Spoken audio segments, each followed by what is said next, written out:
All right, you guys, we are rolling into another episode of the Candace Owens Show. You know, the internet is constantly trying to tell me what to do, but liberals can't bully me, and the internet cannot make me do anything except, very recently, everyone was flooding my mentions, telling me, you must have Larry Elder on your show. Here we are, Larry Elder. Welcome to the Candace Owens Show.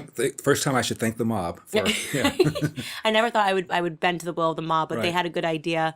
And many people don't know this, and I talk about this a lot on the Blexit tour, but a lot of my thoughts were fathered by you and the internet. And when you come out as a conservative and you look at your skin color and you're black and you're not allowed to be, you sort of turn to the internet and look for people to tell you it's okay. And there was that striking video between you and Dave Rubin where you talked about father absence, and it just instantly red-pilled me. And I knew that I was onto something and that I was going to be right. That was probably the interview that I did, Candace, where I got the most reaction. And the exchange was when Dave Rubin was going on about institutional racism. And I said, like what? And it looked as if he'd been hit in the head with a 2x4, because he was used to saying things like structural racism, systemic racism, institutional racism, and nobody saying, what specifically are you talking about? What is your data to suggest that there's something such as institutional racism? And he had nothing. And he realized that he needed to recheck his assumptions. And so I got him on this journey to rethink his assumptions. And now he's I'm not sure he's a small L libertarian like I am, but he's getting close to it. I think he's a libertarian or a conservative, and he just hasn't said it yet. Yeah. And that was his moment, though, and he talks about it all the time, and he's become a great friend to me, and I've been on his show, and we talk about that, and that's why you think, if you look at it objectively, liberalism is almost like a mass brainwashing. Like, I really do feel that when I listen to these people, they are parroting talking points, but when you get to the substance of it, there is no substance of it. It's just, well, black people were slaves. You have to acknowledge that at a certain point there was systemic racism. That's kind of like where it comes from. Right. And the media, I think, plays the biggest role in that, and the education system. And that's what I try and do. One time I had Steve Miller on my program. Steve Miller was a guest on my show when he's like 14 years old. First time he'd ever been on radio. And as you know, now he's one of the top aides to Donald Trump, one of his principal speechwriters. And after he'd been on my show a number of times, he and I were talking, and I said, what is it about my show that you like? He said, you have the ability, Larry, to change people's minds. You don't just talk. You bring facts, you bring information, and you put it in a way that people can understand it. So I'm very proud of that. It's not just me yapping and bitching and moaning and whining about what I think is unfair and what I think is not fair and all that. I'm trying to get people to rethink their assumptions, and hopefully we're doing that. Well, you drag people to the cleaners. I mean, it's just like, you don't step to Larry Elder unless you have the facts. I think don't go on Judge Judy's show unless you have the receipts. That's exactly right. Don't come on Larry Elder's show unless you have the facts. You're like the Judge Judy of conservatism. Bring the facts. Where you're like, you don't play with Judge Judy. That's right. I would love to. We got to get Judge Judy on this show. You don't play with her, and she knows her stuff, and she's not here to play any games. Right. And there needs to be more of that. And that's when I realized, because at that point I had the feeling, but I didn't have the facts. I had to actually research and realize, wow, because you hit on the total myth of police brutality. And at that point, I was like, well, we can't say it's not happening. Here's a video, here's an entire video where we're watching Philando Castile be murdered. And yet you just said, what are the facts behind this? What is going on behind this? How many blacks are actually being murdered by police officers? And of course, when I did my research, higher chance of being struck by lightning. That's right. Right. The Washington Post did an analysis of how many people were killed by the police in the recent years, 1,000 of them. 500 of them were white. 250 were black. There were more unarmed white men killed by the police than unarmed black men. I was invited to Ohio State to give a speech before the football team by Coach Urban Meyer, then the coach. He called me and he asked me if I'd come in to talk to his players. And I said, Coach, are you aware that I went to the University of Michigan? And he paused for almost 10 seconds. I thought I killed him. So I came to the class and I addressed all these football players, and they were like this, Candace. They were not having it. They were not having it. Black and conservative. Most of them were black, and they were all like this. And I'm sure they thought it was Uncle Tom and a sellout and all the words you've heard before. Yep. And I said, there were about 16 unarmed black men killed last year by the police. And you can probably name the unarmed black men that have been killed in recent years, whether it's Eric Gardner or Freddie Gray or Trayvon Martin. I know he wasn't killed by a cop, but he was killed by a guy that purported to be the neighborhood watchman. Sandra Bland, we all know their names. Michael Brown. I said there were more unarmed white men killed by the police than unarmed black men. Name one. Room was silent for almost 20 seconds. See, that's that Larry Elder thing where you're just like, you realize you don't know anything. And when you talk to cops, Candace, they will tell you they are more hesitant to pull the trigger on a black suspect than a white suspect. And this has been documented. There's an economist named Roland Fryer. He's at Harvard. He is so brilliant. He's I think he's the youngest tenured professor at Harvard ever, no matter the subject.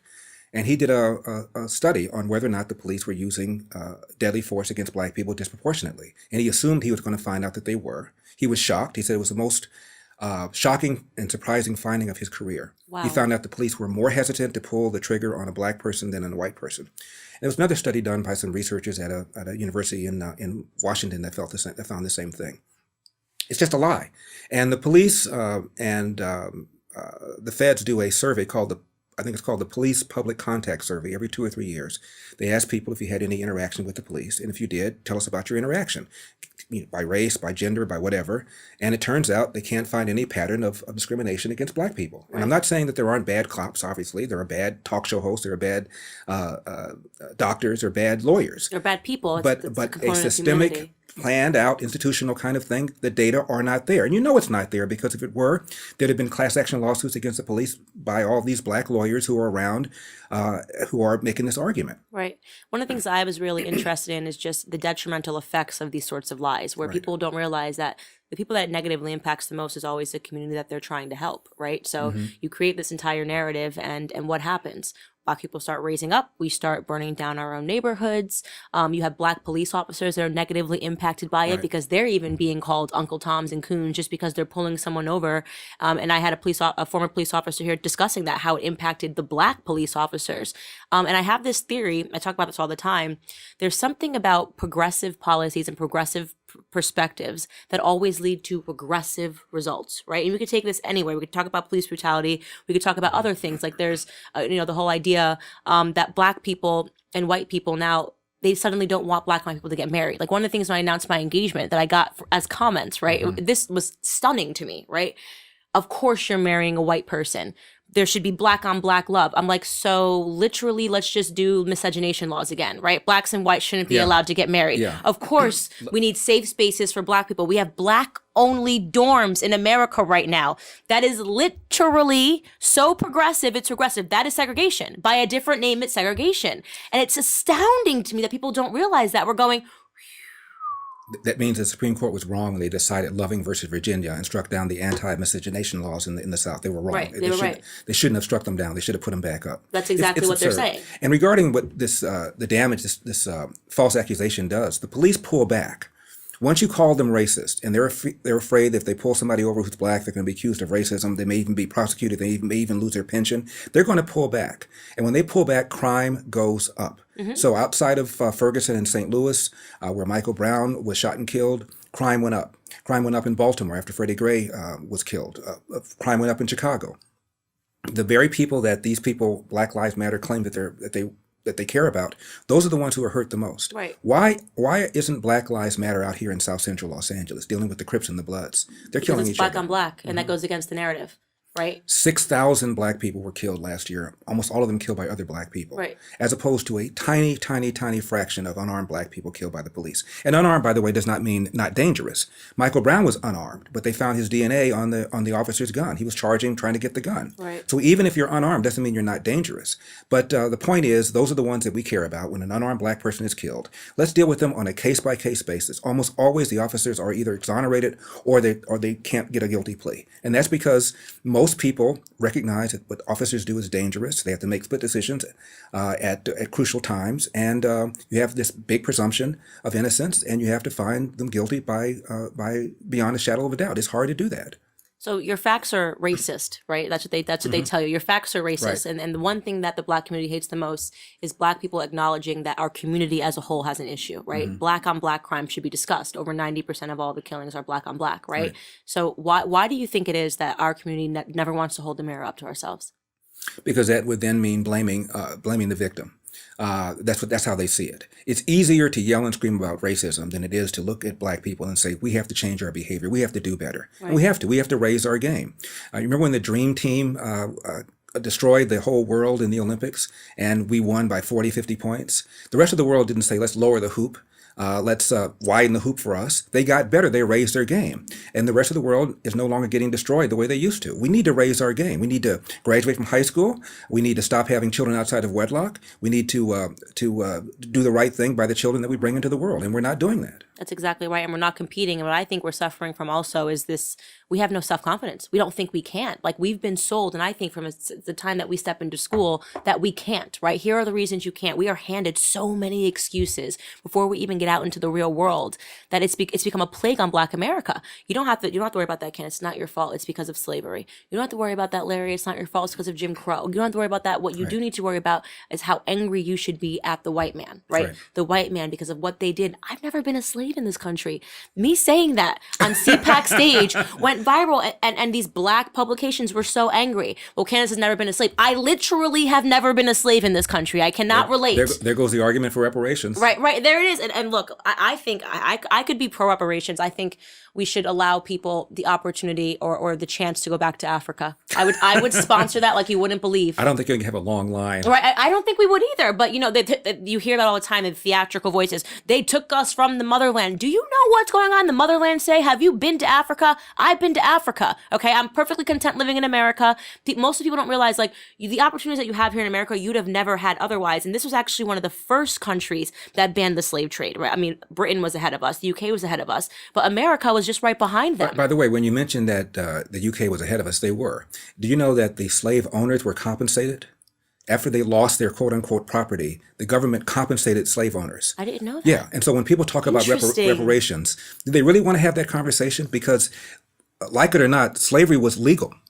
And so their property, their legal property, was taken away from them after the Civil War. So you can make an argument that the people that are owed reparations, and not only just Black people, but also the people whose quote property, close quote, was taken away after the end of the Civil War. So what do you make of? And by the way, that's why there was no war in the UK. Right. The slave owners got substantial amounts of money. That's fascinating. And you look at the amount of money adjusted for today's dollars, it was a great deal of money that the former slave owners got, which is one of the reasons they didn't fight a war. I can't wait to look into this. I never knew that. The slave owners were given That's why the great Eldersky's here. Oh my God, that's so amazing. I'm so interested in that. By the way, the last time I was on CNN, one of the last times I was on CNN, I mentioned a poll that was done by CNN and Time magazine in 1997. And Black teens and white teens were asked about racism. And not too surprisingly, most of them, both Black teens and white teens, felt that racism was a major problem in America. But then Blacks were asked, is racism a major problem, a minor problem, or no problem in your own daily life? 89%, Candace, of Black teens said racism was a minor problem or no problem in my own daily life. In fact, more Black teens and white teens said failure to take advantage of available opportunities is a bigger problem than racism. So I mentioned that to Don Lemon the last time I was on CNN. That was the last time I was on CNN. Oh, Don Lemon, yeah, exactly right. He's almost had me on a few times. He's had me on a few times. He picks his guests very carefully because he likes to believe he's the smartest person in the room, but I think he's a total intellectual coward, to be honest with you. He's a victocrat. He's one of these well-groomed, well-dressed, well-paid young Black people that sit around and talk about how difficult it is for you to do what I've done. Right, and he's said some stunning things about white males, and yet he's dating a white male. I think he called them all. Maybe it wasn't predators, another word that he used. And I recall it. It was just stunning to me because he's literally dating a white male. So is he scared when he goes home? You know, I don't know if it's a certain region of where we should be afraid of white people. But the entire debate has gotten insane. And to me, when you see people step to the stage, like Elizabeth Warren, and she's offering reparations. it's actually like, no. She wants us to have a full-throated national debate. About reparations. Let's do that right now. Let's have a full-throated national, not a regional, national debate about reparations. Which means what? Stop promising Black people handouts every election cycle. It actually drives me insane. And more insane is the fact that, and I think it's less and less. I have to say, I think Black America is finally trending in the right direction. I walk down the street, Black people come up to me and they say, you changed my mind. Or I think I might be a conservative. I'm like, yeah, I think we all are if when you get into it.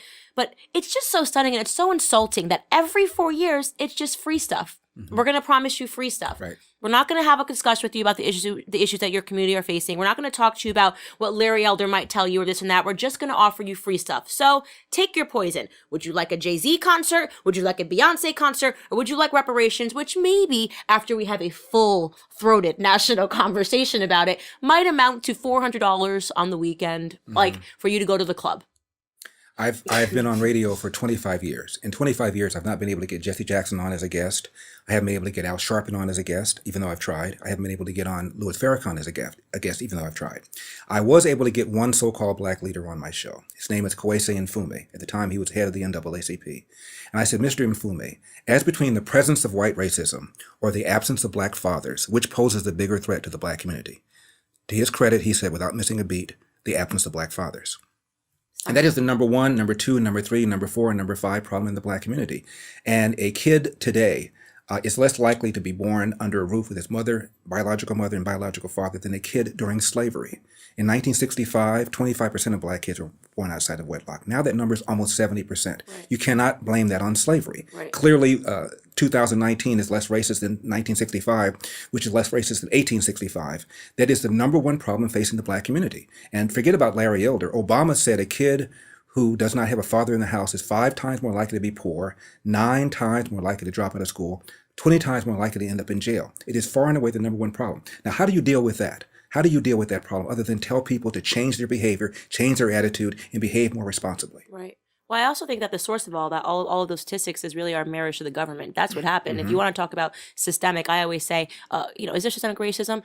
Yeah, there's a noose and you can hang yourself with it if you want to go and take from the government. Yeah, you'll find it. It's been systemized to make sure that you will never, ever get off of the government handouts. I know that because I lived it. Right. I literally have family members that are trying to figure out how to scam the government so they can keep this small check without realizing. And the government sets it up that they don't want to get rid of it. The government comes to you and they say, here is $1,000 a month that I will give you, right?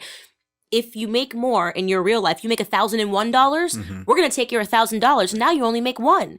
So, I mean, you understand why they develop this mentality of, well, I can't make $1,001, but then your whole life, you're not making more than $1,001. And you see that in our community, it's so pervasive and no one wants to talk about it. And this system was created by an avowed racist, Lyndon Baines Johnson, right? Who is celebrated in our textbooks as a hero to Black America. Okay. Margaret Sanger is celebrated in our textbooks as a hero to Black America. She's celebrated in museums, just so you know. Museums in D.C., I can't remember which museum I went to a few weeks ago, and it was honoring Margaret Sanger as like this woman who just brought the word forward. She is on record as an avowed racist. She hated Black people. She wanted us exterminated as weeds, and we are learning to celebrate her. Yeah, she believed in eugenics. She believed in eugenics. Let me give a mild defense of LBJ. LBJ gave a speech where he talked about welfare dependency, and he said he feared it. He did not want people to become dependent. He naively thought that this war on poverty would make people less likely to be dependent. FDR said the same thing when he announced his New Deal program. He did not want people to be. He called welfare a subtle narcotic that destroys initiative. Now they were wrong about the effects of their plans, but their intent was, I believe, to motivate people. No, I don't think LBJ, because LBJ has that quote, and I've looked it up, and it's not disputed by the left or the right, about saying that basically we got our voting rights, and he wanted to make sure he could give us something, just a little bit, to keep us under their spell. And he said he would have us voting Democrat for the next 200 years. Yeah, I know the quote you mean. He could have been I know the quote you mean. He was talking about the social programs. Right. And he thought that would cause Black people to be voting for Democrats for the next 200 years. Right. And he's not wrong about that. But he did not, in my opinion, intend for Black people to become dependent and less successful. That was not his goal. I think that's a matter of debate, because he could have been talking out of both sides of his mouth, I mean, and he just hated Black people so much that I can't imagine that he intended for us to get off of our feet. Well, he was certainly not the most progressive person when he was in the Senate. But for Lyndon Johnson, the Civil Rights Act of 1964 wouldn't have passed. Yeah, but there's even a little bit. You could go back and you could say that he basically had to sign it. Like, America was burning down, all right? He had just stepped into office, and it was like, sign it or don't. And then after he signed it, it was like, well, now how do we get control of Black people? I think he was like an avowed racist, and there's just a lot of evidence in the way that he was speaking about us using the N-word all the time. Now, you could say that wasn't unique to the time that he was in. Unfortunately, it sure wasn't. Yeah, he wasn't the only president that was using that sort of language. Jack Kennedy is celebrated by the left. There's a book called The Dark Side of Camelot. He said some pretty nasty things too. Really? He was angry at one of his ambassadors, and he said, "If that guy doesn't stop, I'll send him to one of the boogie republics," referring to Africa. Wow. He also very badly treated Sammy Davis Jr. Sammy Davis Jr. postponed his wedding. He was going to marry a white woman, a white actress, because he knew that it would hurt Kennedy with the South in 1960. And Sammy Davis Jr. worked real hard to get him elected. Kennedy got elected. Sammy Davis Jr. got married and was disinvited from performing at the inaugural. Interesting. He wasn't invited. He was invited, and then they took his invitation away. And that's because JFK was afraid that having Sammy Davis with his white wife would alienate members of the South, even though he'd already won the election. It was hideous, and racist. Interesting. So let me ask you a question, and to move this to a time of today. Do you think that the Clintons are racist? Do I think they have an inferior? Do I believe Clintons deep down in their hearts feel that black people are inferior? Yes, I do. I think so too. Yes, I do. When you look at the things that allegedly were said by Hillary, all these state troopers who used to provide security for them. There's one named Patterson who wrote a book about her mouth. Bill Clinton had a longtime mistress named Dolly Kyle Browning. She also wrote a book about how both Hillary and Bill routinely referred to blacks with the N-word, Jews with the K-word, mentally handicapped people as retards. That's how they spoke. Interesting. And we know that Hillary said to her husband's former campaign manager, his name was Paul Fry. Bill Clinton ran for Congress and lost, and his manager was a guy named Paul Fry. Hillary was so angry at him, she called him an effing Jew bastard. And Paul Fry said that she said it. His wife said that she said it. A staffer heard it through a closed door.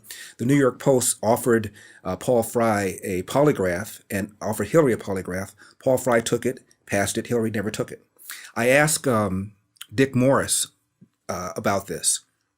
And Dick Morris said to me on radio, let me put it like this. When I was working for the Clintons in Arkansas, I asked for more money. And Hillary said, that's all you people care about, meaning Jews. And Dick Morris said, I paused, and then I said, by you people, do you mean political consultants? Right. That's really funny.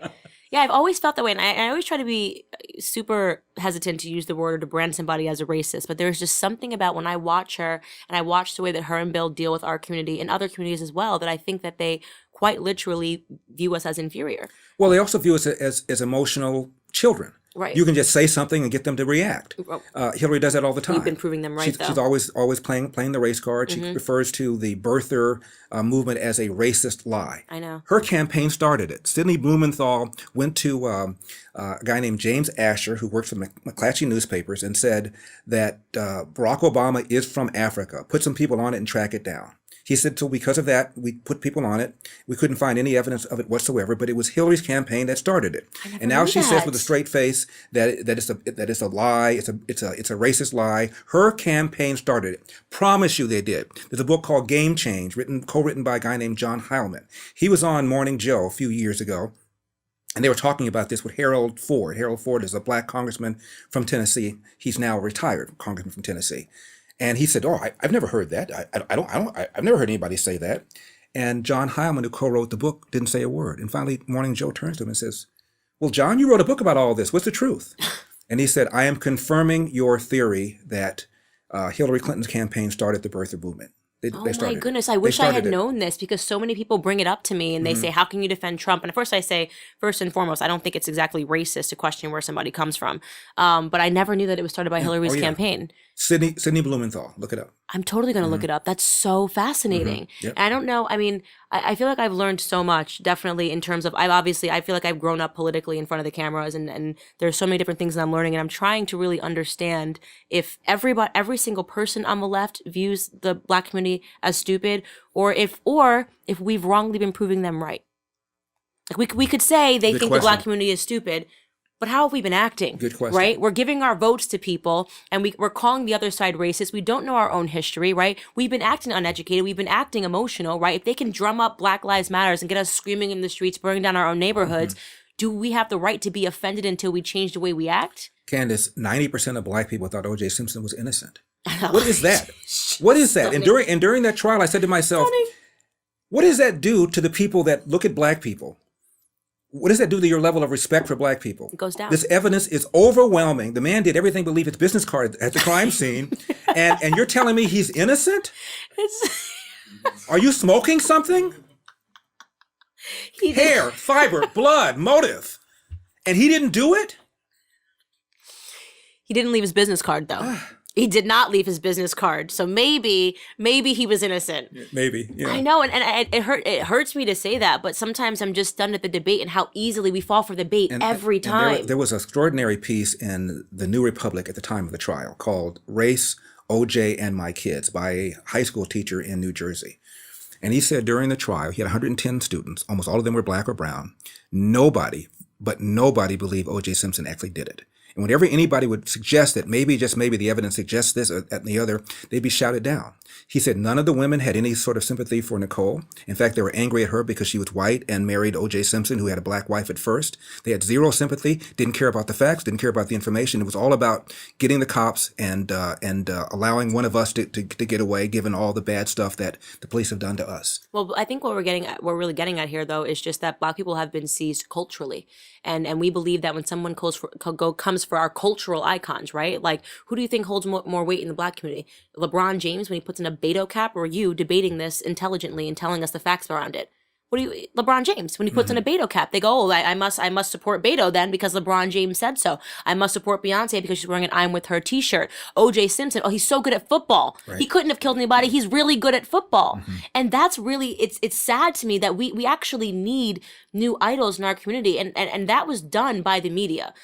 Hollywood, they created this balloon of Hollywood. I really do believe this, that they invested. The DNC is in lockstep with Hollywood. Democrats are in lockstep with Hollywood. Every single person in Hollywood that's a star is a conservative. And if they're not there in the closet and they are hiding, or they will lose their entire careers. And in many ways, they're able to use the media and our idols as a tool to make sure that they get black people to continue to do what they want. Like, they're puppets. People in Hollywood are actually puppets. And they're persuading our community against itself. I asked people, I'm like, why would you care who Beyonce is voting for? What intellectual gravity does Jay-Z have for you? Because he raps? The good news is that the information seems to be that most people get their influences from their mom, their dad, a relative, a member of the clergy, a teacher. So, yeah, you have all these stars who say this, that, and the other, but most people learn how to behave, learn their values from people around them, close to them. And that's why it's so important for there to be a mother and a father in the house. That's exactly right. And that's what I said. So what I think what the left did really successfully is it's first time you break down the black family, right? And so in a normal setting, yes, you get your ideas from mom and dad. They tell you what's right and what's wrong. When you remove fathers from the home, you're still going to pursue that paternity elsewhere. Right. And where are you going for that paternity? The streets, hip hop. Jay-Z is raising you now. Your music is raising you and telling you what's right and what's wrong. Right. And then the third vertical that you turn to is education, the education system. So if you don't have mom and dad at home, what are your teachers telling you? Well, teachers are telling you that Republicans and Democrats switched, and it was called the Southern strategy. Right. And suddenly they said, ooh, let's go on this side and I'll go on the other side. We're learning that. We're actively learning our history wrong in school. That creates an uphill battle for people like you and me. That's what I learned. I never learned about how the Republicans as a percentage more than voted for the Civil Rights Act of 64 than Democrats did. I didn't know that Democrats opposed the 13th Amendment, the 14th Amendment, the 15th Amendment. I didn't know any of that. I didn't know Democrats founded the Klan. I didn't know that until I got a lot older. Same for me. I didn't learn it until these last 3 years. I didn't learn it until these last 3 years. I went through an entire education system and I did not learn that. It is a revisionist history. What is the solution for it? Vouchers. Better schools. Yes, school choice. My school, I went to 4 high schools. The one I graduated from was called Crenshaw High School. If you saw the movie Boys in the Hood, that's my high school. Oh, wow. Right now, 3% of kids in my high school can do math at grade level. 3, not 30, 3. What responsible parent sends their kid to a school like that if they have options? The answer is nobody would, but they don't have any options. You're assigned to that particular school. Right. The money should follow the child rather than the other way around. And there's a program called the DC Hope Scholarship Program that got set up in D.C. several years ago, mostly black parents there. And every 2 years, the funding runs out, and the Democrats try to pull the funding. And what happens is the black parents take to the streets, have press conferences, and they back off. But the graduation rates are higher, the test scores are better, reading and math, and the satisfaction of parents is through the roof for these schools. And they're oversubscribed. About 4 times as many people want to get in as can get in. And instead of expanding the program, the Democrats are trying to shut it down. Well, what role do you think the church plays in all of this? Well, the church played a heroic role in the civil rights movement. Almost all of the leaders were from the clergy. The problem is, now that the civil rights movement is over, most of us, for the most part, have our rights. I've got civil rights. That's right. The question is, what do we do now? And saying we shall overcome doesn't do it anymore. I used to belong to a club in Cleveland, and it's a private club, and most of the employees there were black. So I'm walking out one day, and this is in 84, 88. I can't remember which one, but both years Jesse Jackson ran for president. And the black attendant who's in the pool room came up to me, and he said, "Mr. Elder, what do you think about the prospects of our Jesse Jackson for president?" Because of the way he said it, I knew he liked Jesse Jackson. I'm not a fan. The prospects of our Jesse Jackson. So I didn't quite know what to say. I wanted to say something diplomatic, but I didn't want to lie to myself and lie to him. So I said, "Arnold, I just don't think he's qualified." And he said, "Mr. Elder, me neither. He's in the we shall overcome business. And you know what? We done overcome." Oh, I love and this that. is in the 80s. Right. I love that. So let me ask you this.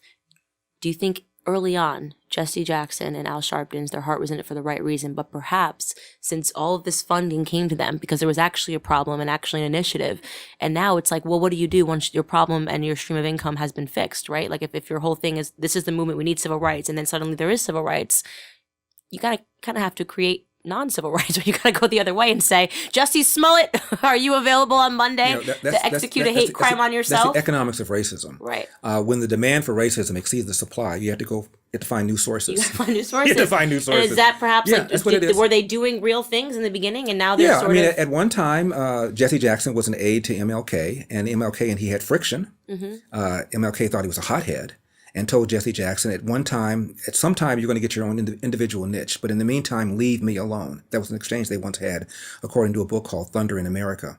So I think that initially his heart was in the right place, but then things changed. Rather than accept the victory, the civil rights movement, you got the good guys won. Let's now convert the troops to civilian duty, to peaceful duty. Right. They act as if it never happened. Right. I recall reading an article about one of the Black Panthers. I think it was Huey Newton.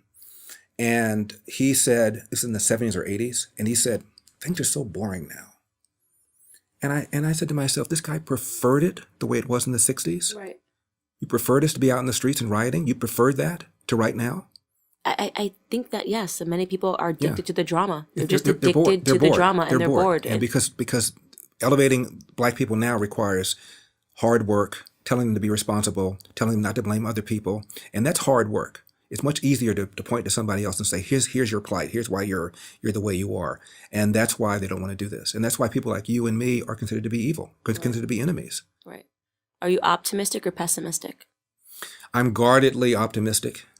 I used to say guardedly pessimistic, and now I'm guardedly optimistic. Hey, when did it change? I think that I believe in the iceberg theory. I believe that the captain in the Titanic, had he known the iceberg was there, would have taken evasive action.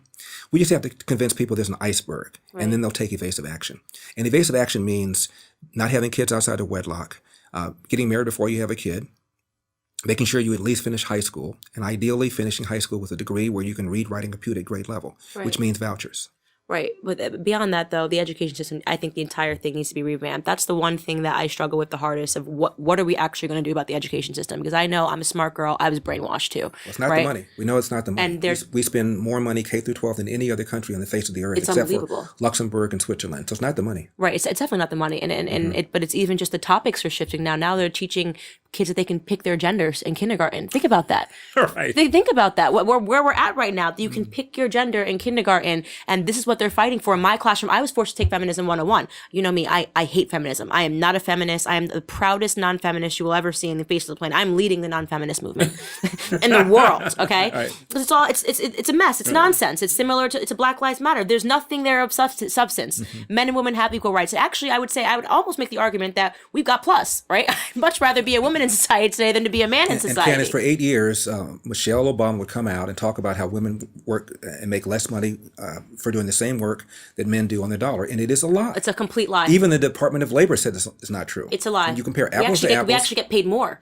Right? But we're going into different career paths, and then women are shocked. Well, there's a wage gap. Yes. If you decide that you want to knit for a living, or if you want to be a feminist dance teacher, you're not going to make as much as Dr. Ben Carson, who's a literal brain surgeon. Right. If that shocks you, right? If that totally shocks you, then you're going to be in for a surprise. We've got a problem. We've got a problem, right? Like, way bigger problems. It's like when I had the Black Lives Matter guy here, and he was doing his whole BS. I said, "Tell me what the Republicans done that have been racist." I was Larry Eldering him. I was like, name one thing the Republicans have done that is racist today. And he says, of course, voter suppression. Well, he said voter suppression, and you mean voter ID? Yeah, he's like, we gotta jump through all these hoops. We gotta bend over backwards. Voter I'm like, suppression you mean voter ID? Right.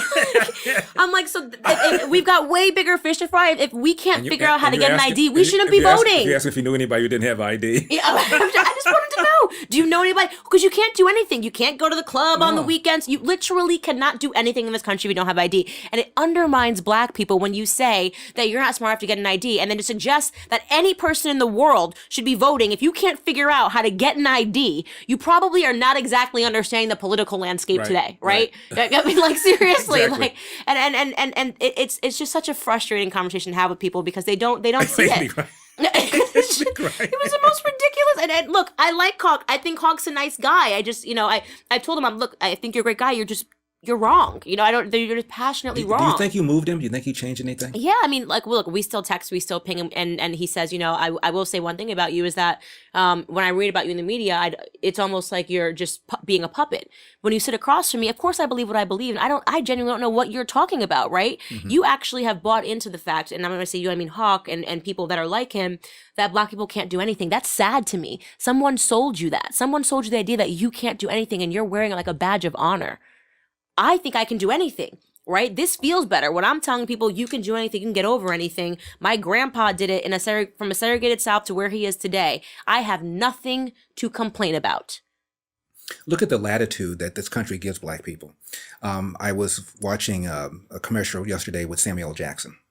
Samuel L. Jackson has a bunch of commercials. So does James Earl Jones. So does Morgan Freeman. All three of them have made vicious comments about white people, vicious comments about Republican Party, vicious comments about the Tea Party.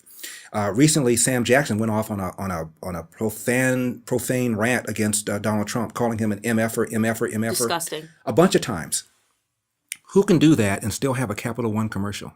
Only black people. Name a conservative commentator who would have gone off on Obama, calling Obama an MFer, and retained any endorsements. None. Zero. No. We have, there is black privilege in this country, by the way, if anyone wants to talk about it, because that's exactly what it is. I just say to myself, I read articles, and what I like to do, my favorite challenge is to replace the word black with white, right? Yeah. Like, I mean, or replace the word white with black. So I say, saw white you do that men. with Sarah John. Yeah, right? Like, white men need to just stop what they're saying. Imagine if this article said black men need to just shut up. Mm-hmm. Heads would roll. People would be fired. But for some reason, they've condoned. And Dr. Thomas Sowell talks a lot about this, where like there's this fallacious concept, like because you've lived through something, you can now do whatever it is you've lived through. Like okay, black people have survived racism in this country, so now we can just go ahead and be the racist. And actually, there is a lot of racism against white people in this country right now. That I see with clear eyes, right? Mm-hmm. I read articles and I go, how is this allowed? How did this make it to print? It's so obviously racist. How does Al Sharpton show his face, let alone have a TV show on the weekends on MSNBC? This is a guy who made his bones by lying about a rape, accusing a white man of raping a black teenager. He was in the middle of the Crown Heights riots in New York that one Jewish leader considered to be the most serious pogrom in the history of this country, where he basically egged on black people to attack Jews. He was involved in the Freddie Fashion Mart, a similar kind of thing. In the streets of Ferguson, before one word of testimony was taken, yelling, "No justice, no peace." He owes $5 million in taxes, and here he is every weekend on MSNBC. It's amazing to me. It's such a joke because he's saying what they want him to say, and that's all they really care about. Give it 6 minutes, and Jussie Smollett will have a show on MSNBC too. Give it 6 minutes, and they will say Jussie Smollett. It'll be called the Smollett Hour, right? And last time I was in D.C., I did a bunch of New York. I did a bunch of shows on Fox, and I met one of their contributors who happened to be a Democrat, and I like him, and he always seems reasonable. We're having an off-the-record conversation, and I said to him, "Please explain Al Sharpton to me. How can you guys support this man?"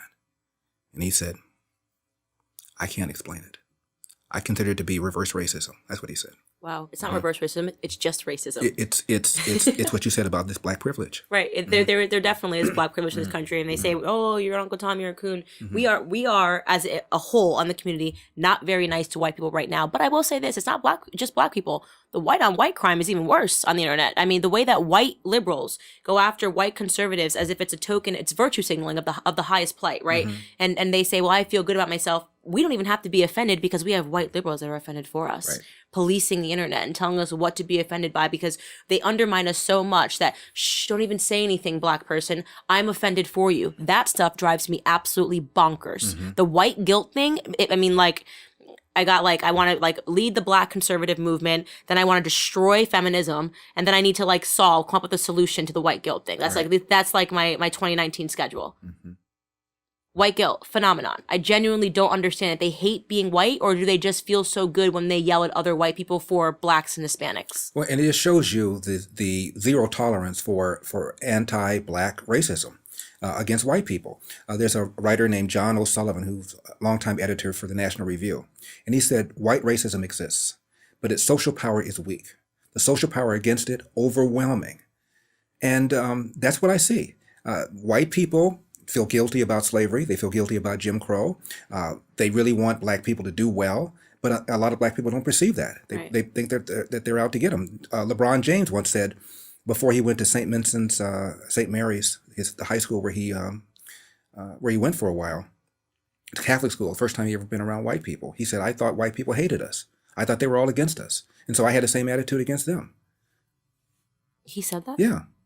Until he went to Catholic school and realized there were good white people. But he assumed, because he had never been around white people, everything he read about white people was that they were out to oppress black people, suppress our rights. And he said, I was shocked when I found it wasn't true. And he still kind of bears that a little bit. The residual effects he's of that. He's got a lot of victocrat in him. He does a lot, right? And it's sad because, and I've been actually very nice to him because I think that he, in other ways, he's really good for the black community, right? Married his high school sweetheart. Right. He's an amazing father. And that stuff to me is the most important. In terms of leading by example, I think he really is. But this is a man that is so politically ignorant. I mean, he knows absolutely nothing about politics, and yet he tries to tell us how we should vote or how we should feel. I mean, remember when they came after Trump for saying that LeBron James was stupid? Anybody else watch the interview? Yeah. Of those two, it's hard to make Don Lemon look smart, right? It is hard to make Don Lemon look smart. LeBron James did. You said that, I didn't. Okay, it is hard. And here's the thing. I watched this thing, and I'm sitting here going, LeBron James, poor guy, is opening a school. Not a good idea. I've read Dr. Thomas Sowell. The idea of just giving people and saying you're all going to go to college, it's not going to help us be competitive. We got to step into the real world at some point. So he's so proud of the school. Don Lemon doesn't care 2 cents about this school. LeBron James. Don Lemon has got one job from CNN, and it is to get one soundbite about Donald Trump. So here he comes, Don Lemon the puppet, checking out the school, talking about all the things that are going to be great, and then he goes in for the kill, and he asks a Trump question. Nobody even knows about the school. And isn't it amazing how Trump is disliked so much by people like Don Lemon? Here's a guy, Donald Trump, who wants to do something about illegal immigration. There's an economist from Harvard named George Borjas. He's probably done more work on the impact of legal and illegal immigration than any other economist in the country. And he says there's no question that unskilled illegal aliens compete for jobs held by unskilled blacks and browns living in the inner city, and puts downward pressure on their wages.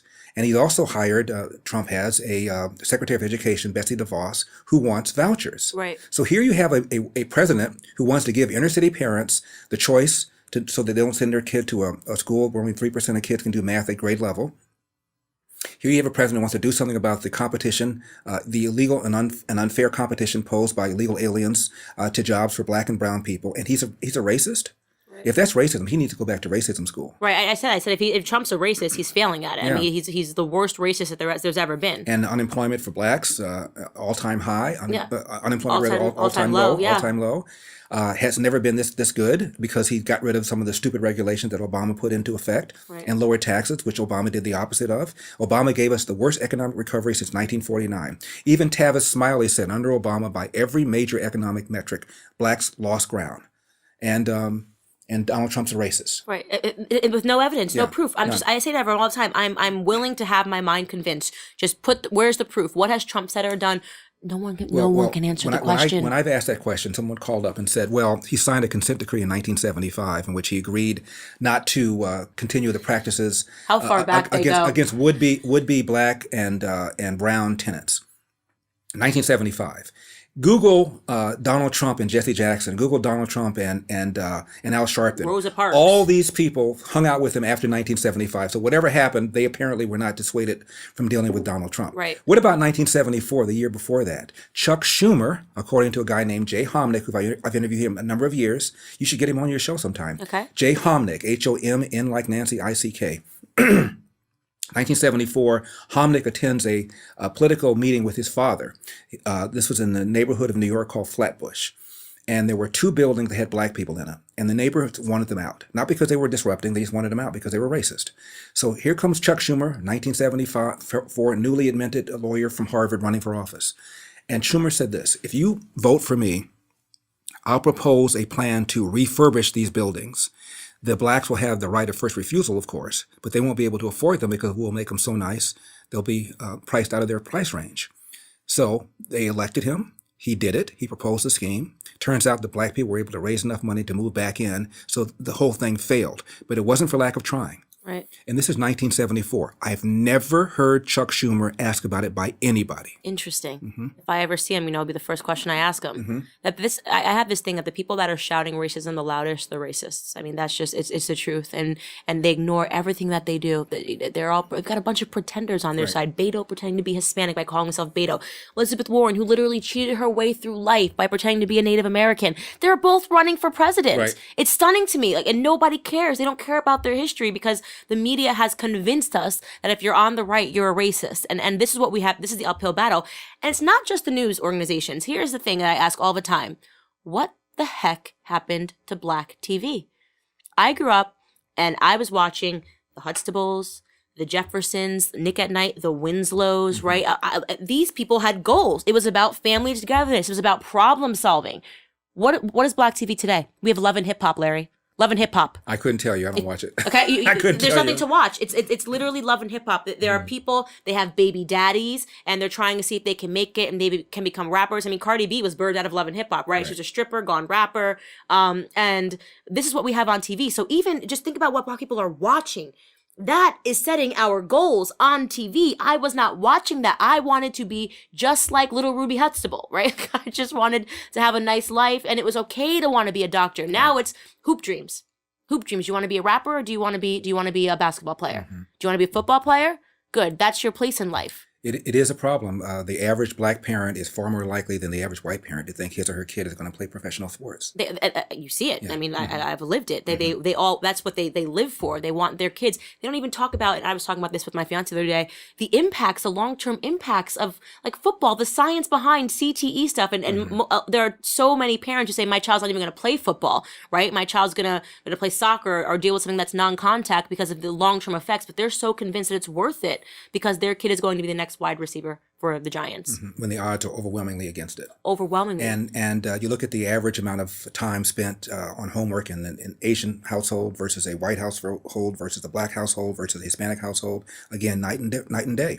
And you wonder why the Asians are making better grades. They're spending a lot more time on homework than blacks are and browns are. No, let's be clear. The Asians are doing the best in America right now, and nobody wants to talk about them because they destroy the concept that there's racism, right? They completely destroy it. Japanese Americans, where we had them in internment camps, now they're doing the best in America. How did that happen? Because they work hard. Because there's no such thing as Japanese lives matter. That's why. There were even laws that forbade Japanese from owning farmland in California for a number of years. I didn't know that. And here they are. Right. Yeah. And I see it. I've had Japanese and Asian friends and their parents, you get home after school and they make them do hours and hours and hours of homework and studying.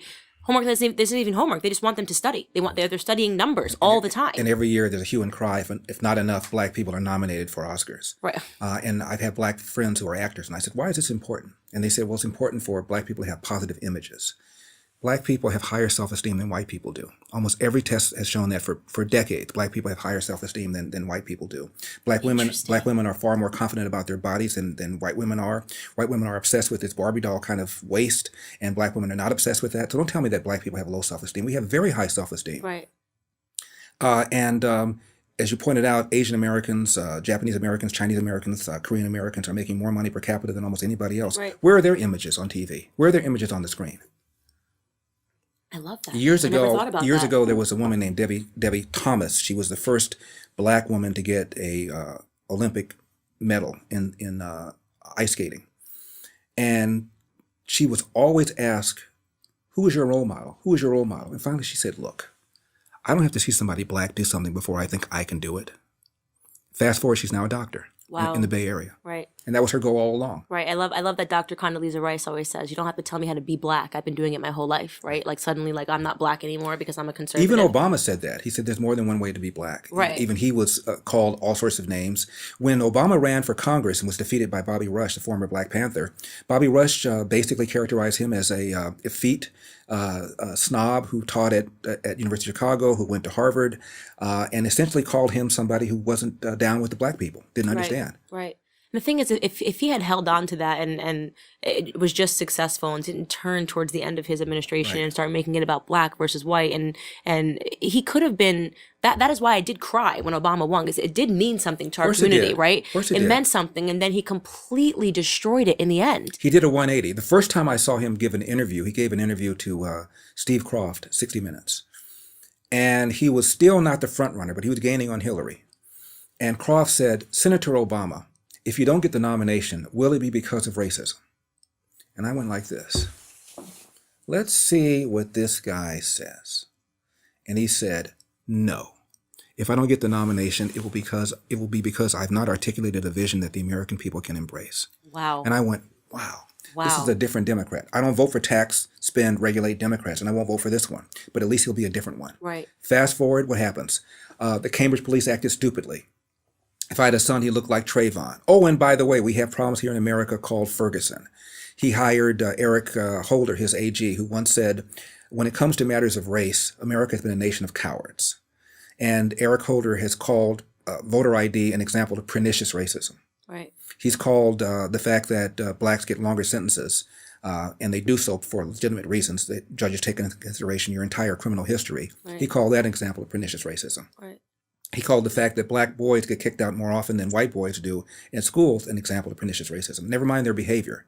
This guy has been a more dangerous race card hustler, in my opinion, than even Jesse Jackson and Al Sharpton, because he's good at it. Suit and tie, speaks calmly, and people have much more respect for him. That's exactly right. Because so he's a great orator. I mean, you have to give him credit. Yeah. He is dangerous. Mm-hmm. And you know, I'm sitting here. So many people say that Trump destroyed Obama's legacy. Obama destroyed Obama's legacy. It was him. What legacy? I mean, worst economic recovery since 1949. Well, when he walked in, though, he meant something. He could have actually brought America together, right? And then he turned into a puppet. I actually never felt that Obama was actually in control. If I'm being honest with you, I felt like there was money behind him. He took out a lot of money in order to run in the first place, and that he was never actually fully in control. And that's why I fully embraced Trump, because he sort of came in there as a billionaire, a business guy, calling shots his own way. And I think in the end, I don't know. I don't really.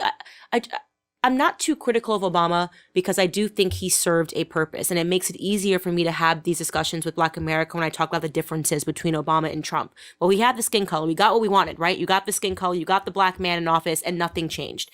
And now things are changing, and we have this person that is a white, straight male that is in office, right? And it forces you to kind of look in the mirror and really see what it is that you believe in and why you vote the way that you do. So in many ways, I wouldn't undo Obama, right? I think Obama, Candace, was kind of schizophrenic. When Obama ran, it was a big article in either Time or Newsweek, I forget which one, about him bringing in all of his advisors to make the decision to run. And the article said race never came up.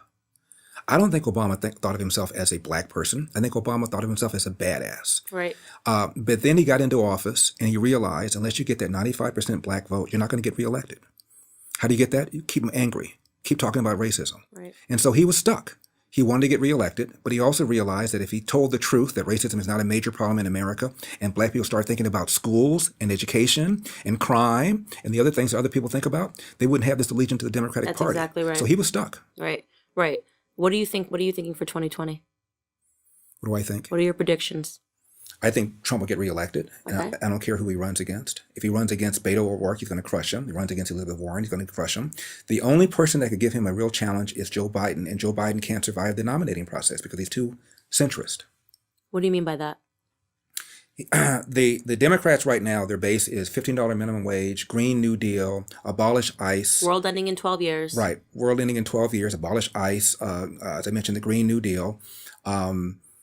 Overturning the electoral college. Right. That's not where Joe Biden is. Medicare for all. Joe Biden is not there. He is considered to be too old, too white, and too moderate for the Democratic Party. Right. If he could leapfrog the caucus in the nominating process and get nominated, he would be a formidable challenge to Trump, because Trump took states that Joe Biden is strong in.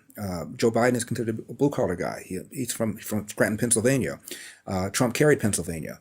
Trump carried Michigan. These are the kinds of states where Joe Biden could do well. Right. I actually had this theory that the Democrats actually accidentally splintered their own party.